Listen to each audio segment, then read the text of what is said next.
Ay mga chikilabs at sa mga besh kong expired, sobrang nasasad ako today kasi yung isang tao lang naman na nagdagdag ng mga sweldo sa kapulisan at the same time ang mga passport naging 10 years, ang lisensya naging 5 years to 10 years, ang mga school po totally wala nang bayad ang mga public schools, ano pa pinagaganda ang Pilipinas and everything, dinagdagan lang naman ang sweldo ng kapulisan dahil puro mga buaya yung mga puwake ng inang yan.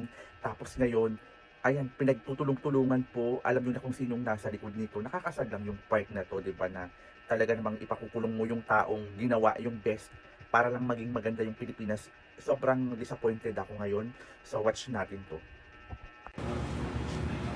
Dito po kami ngayon ni Dr. Agnes.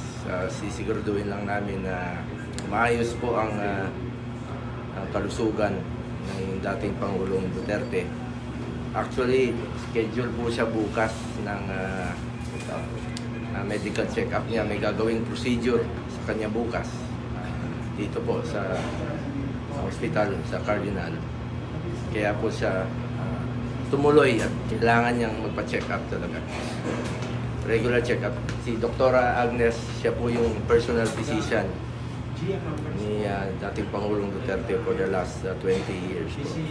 Dito po kami, Secretary Bello.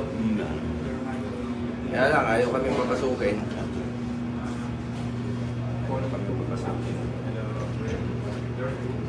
Alam niyo, nakakalungkot. Sabi ko nga sa mga pulis, paparesto nila yung taong ginawa lang ang trabaho niya para sa bayan. Sinakripisyo niya lahat.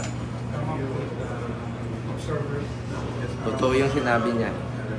Ginawa niya po ito para sa ating mga anak. Tayo na natin. Hindi kami makapasok.